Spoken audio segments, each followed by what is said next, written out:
Situación, tú siempre respondes porque tú eres fiel, Señor.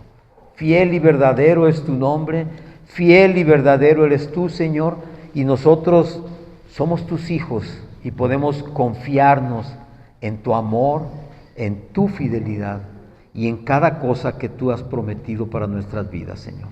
Por eso bendecimos tu nombre, por eso el día de hoy, Señor, te damos gracias por este tiempo, por eso el día de hoy, Señor, hemos venido a buscar de tu presencia. Por eso, Señor, podemos afirmar que independientemente de cualquier cosa que haya sucedido en nuestra semana, tú siempre tienes el control, Señor, porque tu fidelidad es grande, Señor, es infinita y es para siempre. Gracias te damos, Señor, por este tiempo. Gracias te damos por las personas que ya estamos aquí, Señor. Te pedimos que traigas con bien a los que aún están por llegar y que a las personas que nos están viendo incluso desde sus casas, Señor, por internet, por las redes, llegue tu palabra, Señor, y cale hondo, que en verdad, Señor, mueva corazones. Permite, Señor, que la palabra que hoy será lanzada caiga en buena tierra, que produzca fruto, Señor, al 100 y al 1000 por uno, conforme a tu propósito y tu voluntad.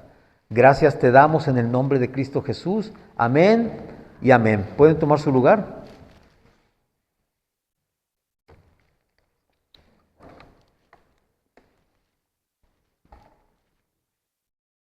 Muy bien, pues, buenos días a todos, bienvenidos. Hoy es día primero, ya del mes de diciembre, el último mes del año. Estamos a punto de culminar un año, pero quiero decirles y comentarles que este año para nosotros, yo sé que para ustedes también, pero para mi esposa y un servidor en especial, ha sido un año tremendo, un año que nos ha dejado muchas lecciones, donde el Señor nos ha hablado poderosamente y hemos visto la mano de Dios en todo momento. Les quiero informar que, para los que aún no lo saben, a partir de este miércoles, que es pasado mañana, no, ¿verdad?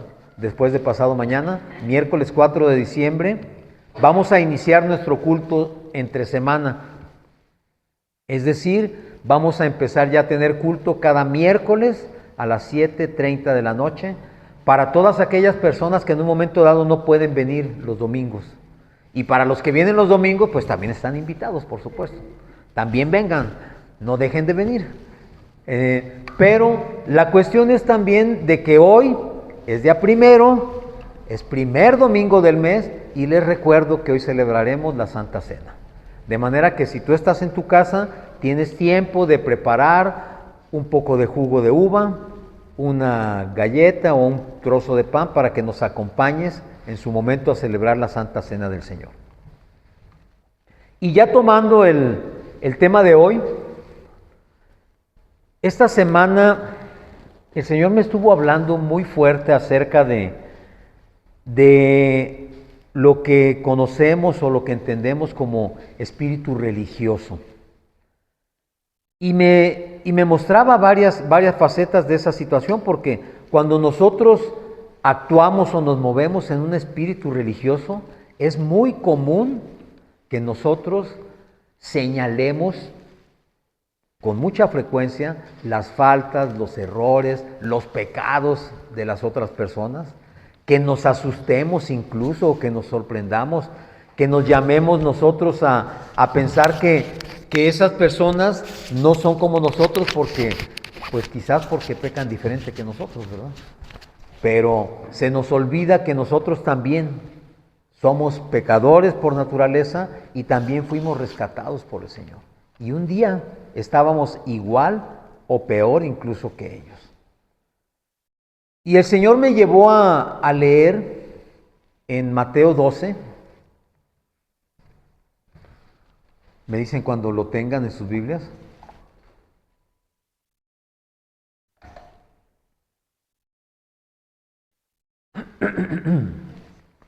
¿Listo?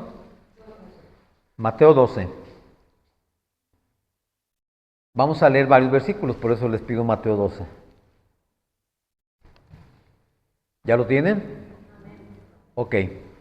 Fíjense bien lo que dice aquí, vamos a comenzar desde el 1. En aquel tiempo iba Jesús por los sembrados en un día de reposo, y sus discípulos tuvieron hambre y comenzaron a arrancar espigas y a comer. Viéndolo, los fariseos, es decir, los religiosos, le dijeron: he aquí tus discípulos hacen lo que no es lícito hacer en el día de reposo. Dice enseguida para esto, pero él les dijo: ¿no habéis leído lo que hizo David cuando él y los que con él estaban tuvieron hambre? ¿Cómo entró en la casa de Dios y comió los panes de la proposición, que no le era lícito comer, ni a él ni a los que con él estaban, sino solamente los sacerdotes? ¿O no habéis leído en la ley cómo en el día de reposo los sacerdotes en el templo profanan el día de reposo y son sin culpa? Pues yo les digo que uno mayor que el templo está aquí. Y si supieren ustedes qué significa misericordia quiero y no sacrificio, no condenarían a los inocentes, porque el Hijo del Hombre es Señor del día de reposo. ¿Qué sucedía en este tiempo? Y aún hoy sigue sucediendo, pero estamos hablando del tiempo en que Jesús estuvo aquí en la tierra con nosotros. El día de reposo había muchas cosas que la ley prohibía hacer. Y los religiosos guardaban todas esas cosas, porque pensaban que con eso agradaban al Señor. Guardando todo lo que prohibía, no pueden caminar más de un número determinado de pasos, no pueden moverse ni salir de su casa, no pueden hacer esto, no pueden hacer aquello. Pero eso sucedía el día de reposo porque era un día donde todo mundo se daba cuenta quiénes estaban infringiendo la ley, quiénes estaban haciendo lo contrario a lo que la ley marcaba. Pero, ¿y el resto de los días? ¿Qué sucedía? El resto de los días, como todo el mundo andaba en actividad, era muy difícil darse cuenta quién sí guardaba y quién no guardaba la ley. Pero el Señor les dice: ¿no recuerdan ustedes esto que pasó con David? Cuando él y sus soldados tenían hambre, llegaron al templo y comieron los panes de la proposición. Eran panes que no estaban destinados para que ellos comieran, sin embargo, lo hicieron. ¿Por qué? Porque el Señor lo que les estaba diciendo en ese momento es: cuando hay una necesidad apremiante, cuando hay algo que tú debes hacer, no te puedes detener porque sea día de reposo.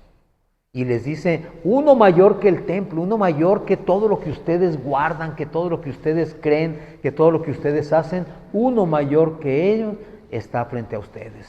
Y se estaba refiriendo obviamente a él. ¿Por qué? Porque Jesús dijo: porque el Señor es el Hijo del Hombre, es Señor del día de reposo. ¿Qué significa esto? Que Jesús está por encima de cualquier situación, actividad, pensamiento y acción de tipo religioso. Jesús, ya lo hemos dicho muchas veces, no vino a crear ni a formar una nueva religión, porque precisamente el espíritu religioso separa al hombre de Dios. Jesús vino a enseñarnos cómo retomar esa relación con el Padre. Y esa relación no tiene que ver nada con el espíritu religioso. No sé si a ustedes les ha sucedido, pero es muy común que a veces en un grupo de personas, y desgraciadamente muchas veces entre hermanos, es muy fácil hablar de sutano, perengano, fulano. ¿Te diste cuenta lo que está haciendo? ¿Has visto que no viene a la iglesia? ¿Te has fijado en eso? ¿Te has fijado que aquí está muy seriecito y escucha la palabra, pero en cuanto sale ya es otra persona? No sé si a ustedes les ha pasado, yo espero que no, ¿verdad? Al menos aquí en esta iglesia no sucede eso. Aquí nadie habla ni piensa así.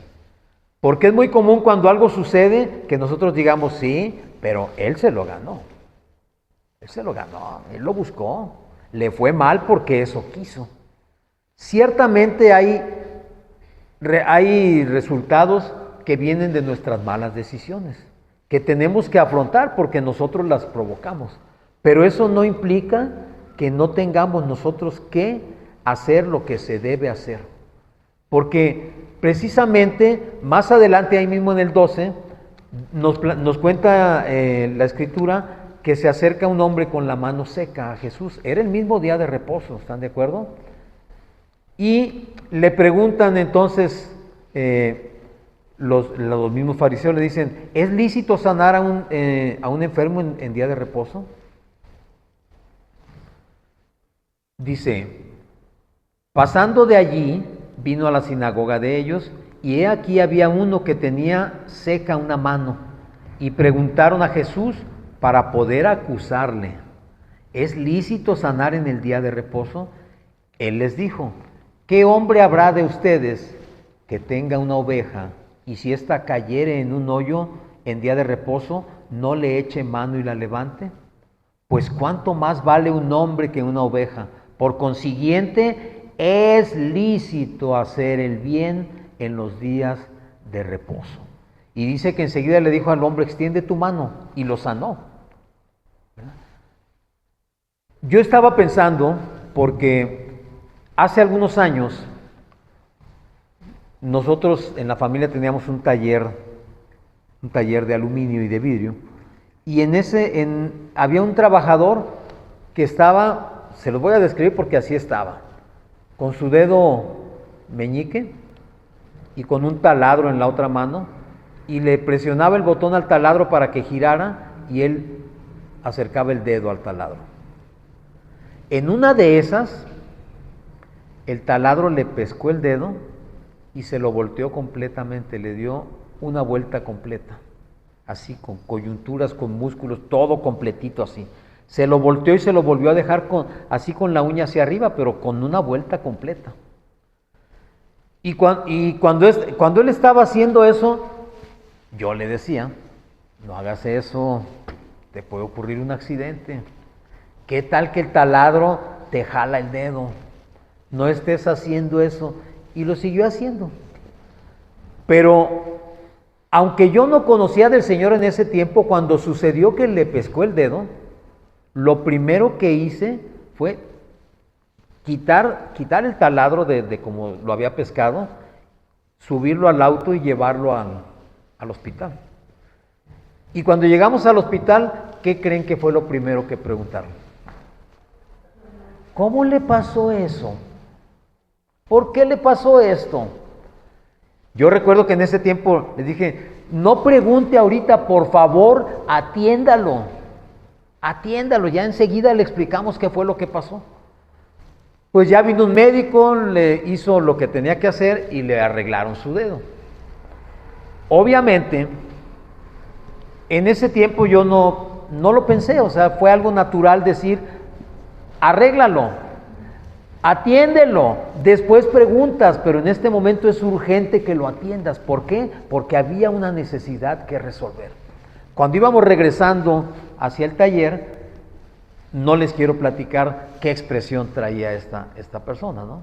O sea, obviamente toda la culpa estaba encima de él, porque él sabía que le habíamos estado diciendo, no hagas eso, no metas el dedo, no estés jugando con el taladro.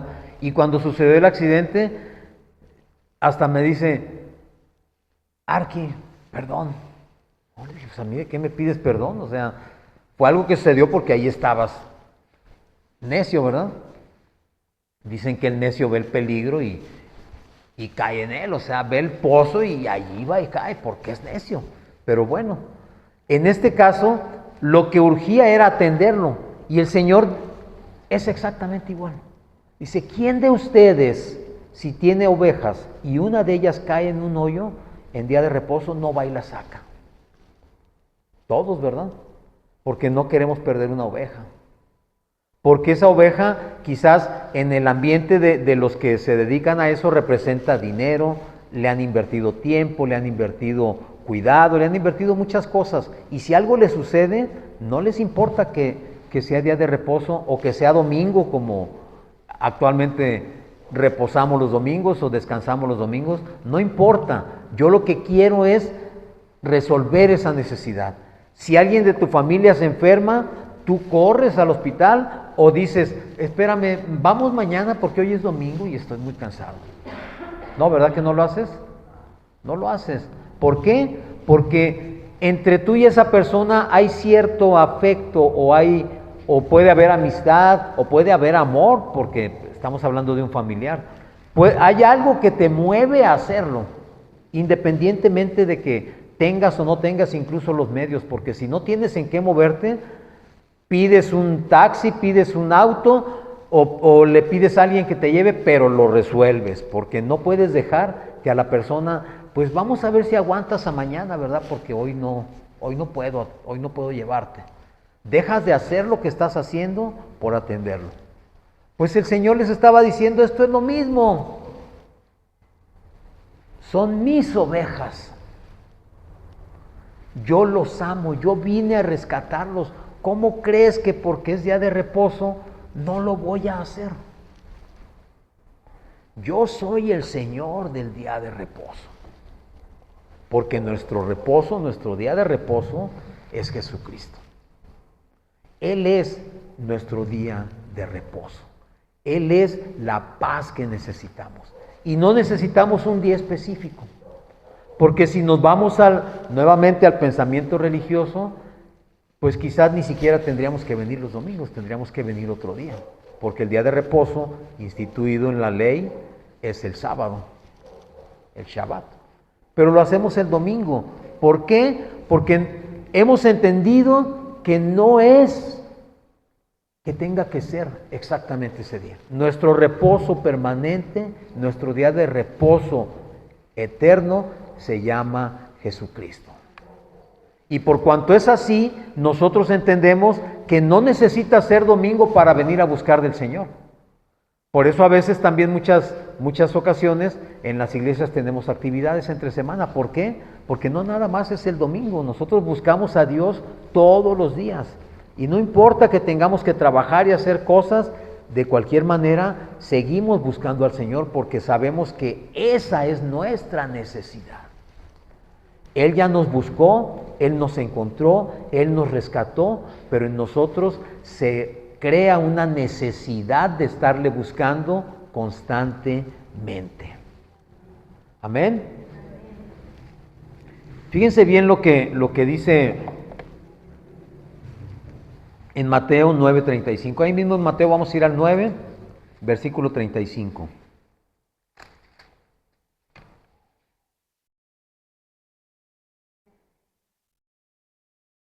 (9:35).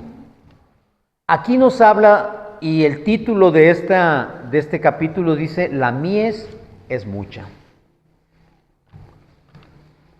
Ya hablamos de que el Señor siempre va a estar pendiente de sus ovejas, que somos nosotros. ¿Y por qué lo hace? Dice aquí que Jesús recorría todas las ciudades y todas las aldeas. Iba enseñando, predicando el evangelio, sanando toda enfermedad y toda dolencia en el pueblo.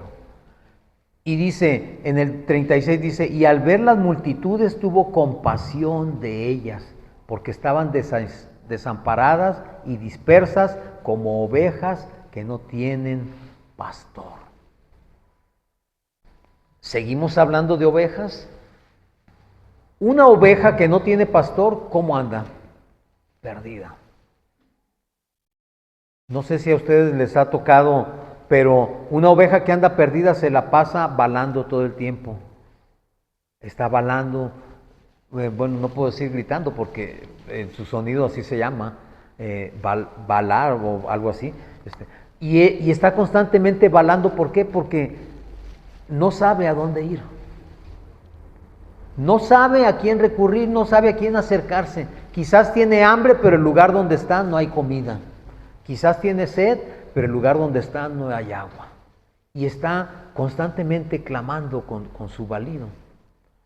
Así estamos nosotros. Y dice que el Señor tuvo compasión de esas personas. ¿Por qué? Porque estaban dispersas como ovejas sin pastor. Nadie las atendía, nadie las cuidaba, nadie veía por ellas. Y entonces dice que dijo a sus discípulos, a la verdad, la mies es mucha, mas los obreros pocos. Rueguen pues al Señor de la mies que envíe obreros a su mies. ¿Qué les estaba diciendo el Señor? ¿Ya se dieron cuenta? Toda esta gente tiene necesidad de escuchar y de conocer la palabra. Hace unos minutos estaba yo allá afuera, estaba orando y precisamente veía pasar a la gente. Estaba observando yo pasar a la gente y los veía pasar en un sentido, en otro sentido. Pasan, a veces pasan aquí frente a la iglesia e incluso voltean su vista para no mirar acá, o para evitar el saludo en muchas ocasiones, porque es una realidad. Pero cuando yo los estaba observando, yo decía, Señor, yo veo a toda esta gente como ovejas sin pastor. En este lugar, en esta colonia, en esta ciudad, en este estado, en este país, hay millones y millones de ovejas sin pastor. Ten compasión de ellos, Señor. Ten compasión de ellos. Envía obreros a tu mies. ¿Sí saben qué es una mies? Es un campo sembrado. Es un campo que ya está sembrado, que ya está levantada pues ¿cómo se dice? Ya está produciendo, vaya. Pero es necesario que alguien llegue a cegar, que alguien llegue a cosechar. La mies ya está lista, el campo está listo. El Señor también en una ocasión les dijo, ustedes dicen que aún el tiempo no ha llegado, pero yo les digo que la mies está blanca, los campos están blancos. Es tiempo de la cosecha. Y nosotros seguimos en nuestro pensamiento religioso, pensando que si esa gente en la calle camina, por decirlo de alguna manera, como zombie, pues ellos tienen la culpa porque no quieren acercarse a Dios. ¿Y los obreros? ¿Dónde estamos? Los obreros, ¿qué estamos haciendo para que esa mies pueda ser recogida? Es cierto que no todo va a ser bueno. Es cierto, como también el Señor explicó en una parábola, hay trigo y hay cizaña. Pero nosotros tenemos que salir a recoger esa cosecha. Y cuando pensamos o se nos invita muchas veces a trabajar en esto, ponemos 1000 pretextos, miles de pretextos. Se nos olvida que un día también nosotros estábamos como ellos allá afuera, caminando por las calles como ovejas sin pastor, hasta que alguien se acercó a nosotros y nos habló del Señor. Un familiar, un amigo, un conocido, un desconocido, no lo sabemos. No lo sabemos, porque nosotros no sabemos en un momento dado quién nos va a hablar o quién le va a hablar a esa persona del Señor. A veces nosotros hablamos lo que el Señor nos da a hablar, pero no tenemos idea del alcance que puedan tener las palabras que el Señor está poniendo en nosotros para decir. A veces pensamos que nadie nos escucha. Y a veces pensamos que toda esa gente, aunque nos está oyendo, no les importa. Les quiero platicar rápidamente que el día de ayer nos tocó celebrar una ceremonia de matrimonio y de los invitados, que eran más o menos como 200 personas, ¿verdad? Nos dijeron, como 200 personas, cuando mucho, 10 conocían del Señor. Los demás eran inconversos. Y cuando llegamos nosotros y nos empezamos a dar cuenta, bueno, yo personalmente, porque yo estaba observando, y yo veía cómo se comportaban, era mucha gente, muchos jóvenes y adultos también, ya gentes mayores, pero yo los veía y yo veía que ellos precisamente también estaban así como ovejas sin pastor, viviendo en el mundo, comportándose como el mundo, y pensé, en mi humanidad pensé, en cuanto comencemos la ceremonia, a ver si se quedan callados o quietos o dejan de hacer lo que están haciendo. Para mi sorpresa,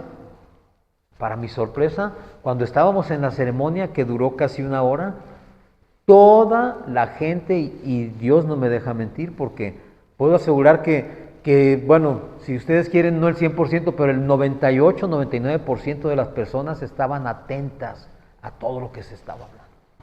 Y eran personas que quizás nunca habían escuchado del Evangelio.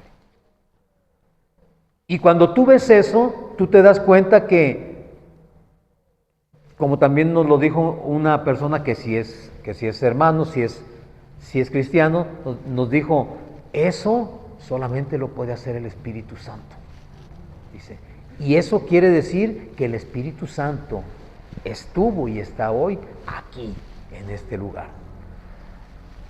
Y eso, mi hermano, cuando tú lo ves, yo no sé cuántas de esas personas se van a convertir o se convirtieron o van a buscar del Señor. Yo no lo sé, porque no lo puedo saber, pero Dios sí lo sabe. Dios sí lo sabe. Entonces, ¿cuál es nuestro trabajo realmente? Salir a buscar a esas ovejas que están perdidas, tenderles la mano, sacarlos de la situación en que están y hablarles del Señor. Pero para hacer eso necesitamos hacer a un lado el espíritu religioso.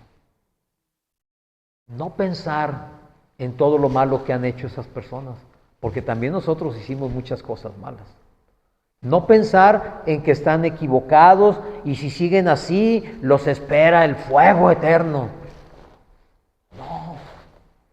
Así como nosotros fuimos salvados y fuimos sacados del lodo cenagoso, dice la palabra, así nosotros también tenemos que ser instrumentos, tenemos que ser esos obreros que el Señor necesita para llevar su palabra, para recoger la cosecha que, como dice, ya está lista. Ya alguien quizás ya sembró, alguien quizás ya regó, pero falta quien venga y coseche. Así que cuando venga a tu mente o a tu corazón ese sentimiento de decir, esto no está permitido, esto es consecuencia de sus pecados, esto le sucede porque no ha creído en el Señor.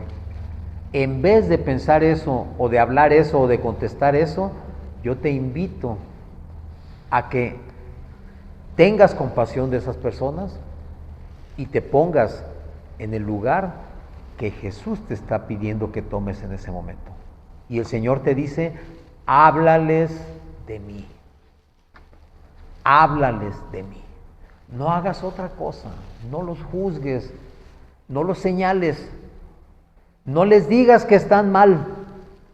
Háblales de mí, háblales de mi amor, háblales de lo que yo quiero hacer con ellos. No los señales, señalados ya están. Tú y yo sabemos que antes de conocer del Señor estábamos condenados a la muerte eterna. Todos estábamos destituidos del reino. Pero por su gracia y por su amor fuimos nosotros rescatados. Entonces, si digamos el ingrediente principal es la gracia y el amor, yo puedo pensar y puedo decirte que la religiosidad no tiene que ver nada con la gracia y el amor. Nada, absolutamente nada. Entonces nosotros tenemos que predicar precisamente el Evangelio de Jesucristo, y el Evangelio de Jesucristo es amor, buenas noticias, no es señalar, es dar buenas noticias, dar esperanza, llevar a las personas a que conozcan realmente el corazón de Jesucristo, para que sepan y entiendan que ellos también pueden tener la salvación que por gracia del Señor tú y yo tenemos. Amén. Vamos a repartir los elementos de la Santa Cena. Tú en tu casa ya prepáralos, tenlos listos. ¿Cuál es el mensaje entonces el día de hoy? El Señor les dijo también, si ustedes entendieran qué significa misericordia quiero y no sacrificio, entonces no juzgarían a sus hermanos. Y cuando el Señor nos dice misericordia quiero y no sacrificio, nos está diciendo, quiero que te pongas en su lugar, quiero que resuelvas la situación, quiero que des lo que tienes que dar. No te sacrifiques, eso de nada le sirve al Señor, de absolutamente nada. Nosotros no le podemos dar nada a Dios por medio de nuestro sacrificio. Pero si nosotros hacemos misericordia, entonces el Señor se agrada en eso, porque Él prefiere eso a que tú estés una semana ayunando, encerrado en tu casa, pero sigas juzgando y condenando a los demás. Es mejor que les hables a que tú quieras en un momento dado con el sacrificio justificar o ganar la gracia o el favor del Señor. El Señor te va a dar su gracia, te va a dar su favor cuando tú y yo hacemos lo que Él quiere que hagamos. Y Él dice, misericordia quiero, no sacrificio.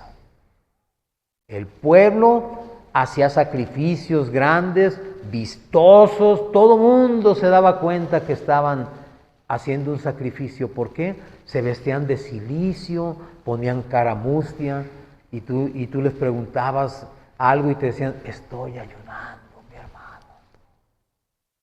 ¿verdad? Pero el Señor dice, haz a un lado eso, actúa, resuelve, acércate, abraza, ama, da, ayuda.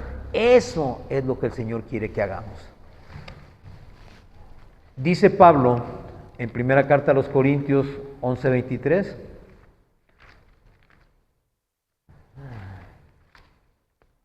Permítame.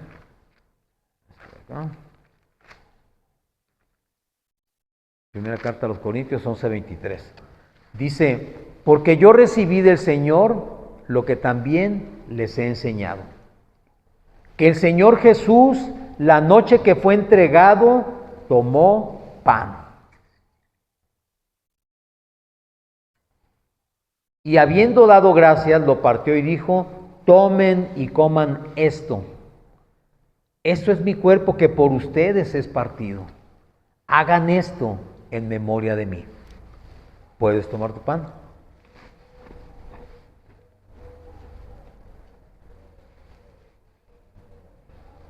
Cuando hacemos esto en memoria de nuestro Señor Jesucristo, estamos recordando cómo Él nos enseñó a hacer las cosas que se deben hacer, sin importar qué pensara la demás gente, sin importar si estaban de acuerdo o no con Él. Jesús vino a mostrarnos cuál era el verdadero camino, la verdad y la vida.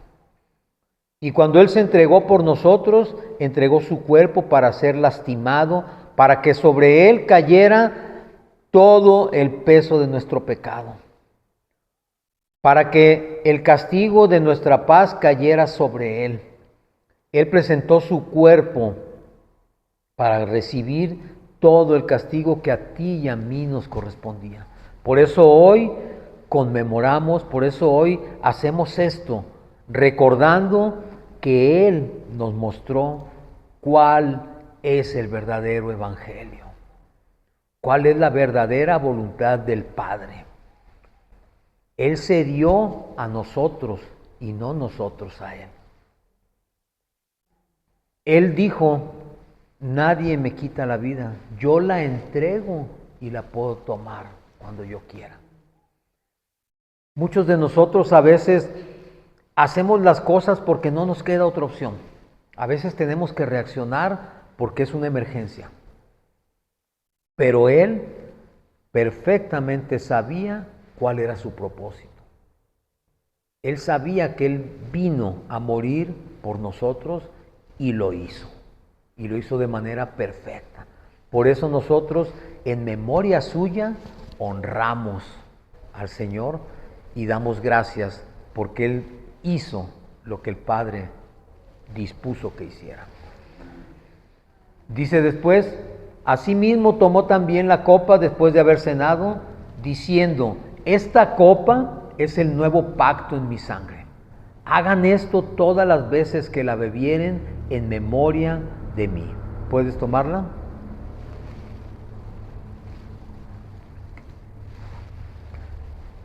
Este jugo representa la sangre del Señor. La sangre que fue derramada hasta la última gota en la cruz. La sangre que lavó, limpió y quitó de todos nosotros todo nuestro pecado. La sangre perfecta. La sangre sin mancha, la sangre sin mancilla. La sangre más pura que hubo sobre la tierra es la sangre del Señor Jesucristo. Y esa sangre fue derramada precisamente para pagar por todos nuestros pecados. Juan el Bautista lo dijo, he aquí el Cordero de Dios que quita el pecado del mundo. Los religiosos hacían sacrificios, pero dice la palabra que la sangre de los corderos no quitaba el pecado, simplemente lo cubría. Así como nosotros muchas veces cubrimos o tratamos de cubrir nuestras faltas y que no se vean, pero tarde o temprano salen a la luz. Así sucedía antes también. La sangre de los corderos cubría el pecado por un año, pero la sangre de Cristo lavó y quitó el pecado de una sola vez y para siempre. Fue el sacrificio perfecto, el sacrificio agradable al Padre, el sacrificio que no necesita que se le añada ni se le quite absolutamente nada. Y nosotros, como esos obreros que Él reclama para recoger su mies, dice también la palabra aquí, dice, así pues, todas las veces que comieren este pan y bebieren esta copa, la muerte del Señor anuncian. ¿Hasta cuándo? Hasta que Él venga. Así tenemos que trabajar nosotros todo el tiempo, hasta que Él venga, hasta que Él se presente. Y alguien me preguntaba hace unos días, ¿cómo vamos a saber si el que viene realmente es Jesús? Digo, pues mi hermano, lee la Biblia. Aquí nos habla de señales que habremos de ver para estar seguros que es Jesús. Y una de ellas dice que cuando Él descienda en las nubes, todo mundo lo verá. Y cuando dice que todo el mundo lo verá, significa que cuando a nosotros, si nos toca estar en ese momento, veamos descender al Cordero en las nubes, en ese mismo momento lo van a estar viendo en todo el mundo. En todas las partes del mundo, todos van a verlo. ¿Por qué? Porque únicamente Jesucristo es omnipresente. Él puede estar en todos lados al mismo tiempo. Tú y yo no podemos, pero Él sí. Entonces todo mundo lo verá.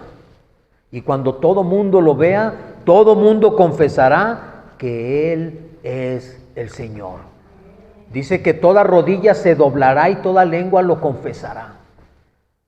Cuando esto suceda, mi hermano, tú puedes estar seguro, si nos toca vivirlo, que es Jesucristo quien está descendiendo. Que es Él quien está viniendo. Y está viniendo por nosotros, está viniendo por su iglesia, está viniendo a reinar. Ya no habrá más sacrificio, ya no habrá más memoria en la última cena, como lo hacemos nosotros cada primer domingo del mes, porque el Cordero ya estará presente, el Rey de Reyes estará presente, y entonces nosotros seremos los invitados a las bodas, a la cena con el Cordero. Hasta ese día Y mientras eso no suceda, tú y yo tenemos que seguir haciendo memoria de lo que Jesús hizo por nosotros. Amén. ¿Cuál es la conclusión? Nosotros no nos queda más que dar gracias. No nos queda más que hacer lo que tenemos que hacer. No nos queda más que ser obedientes a lo que la palabra nos dice. Te voy a pedir que te pongas de pie y vamos a terminar con una oración. Señor Jesucristo, gracias Padre, gracias Señor nuestro, porque nosotros hemos podido entender, Señor, en nuestro corazón que tú eres el Señor, que tú viniste para pagar nuestros pecados, para darnos la salvación eterna, Señor, que solamente tú pudiste hacerlo, que solamente tú eres quien tiene el poder y la autoridad para quitar todos nuestros pecados. Que todas las cosas que vivimos y pensamos y hemos aprendido a lo largo de los años, Señor, delante de ti, delante de tu presencia, no valen nada, Señor. Cualquier sacrificio que nosotros pudiéramos pensar que haremos o que pudiéramos hacer, no sirve de nada, Señor, porque tú has hecho el sacrificio perfecto. Gracias te damos, Señor Jesucristo, porque un día tú tuviste igual compasión por nosotros. Nos viste cómo andábamos como ovejas sin pastor y te presentaste a nosotros como el pastor, el buen pastor, quien nos cuidaría, quien nos daría el alimento, quien nos llevaría a los campos verdes, Señor, a los ríos de agua viva, para poder alimentarnos y cuidarnos, quien en su momento también, Señor, ha sanado y seguirá sanando nuestras heridas y nuestras lastimaduras, Señor. Tú nos amas de tal manera, Padre, que haces a un lado todo nuestro pasado y nos das la oportunidad, Señor, de vivir en ti una vida nueva. Gracias, Señor Jesucristo, por darnos tu Espíritu Santo para que sea nuestra guía y nuestra dirección y nuestro Maestro, quien nos convenza de verdad y de pecado hasta el día en que tú regreses, Señor. Gracias, precioso Jesucristo. Gracias, Señor de señores. Gracias, Rey de reyes. A ti rendimos toda la gloria, todo el honor, toda la exaltación y toda la alabanza por los siglos de los siglos. Amén y amén, Señor.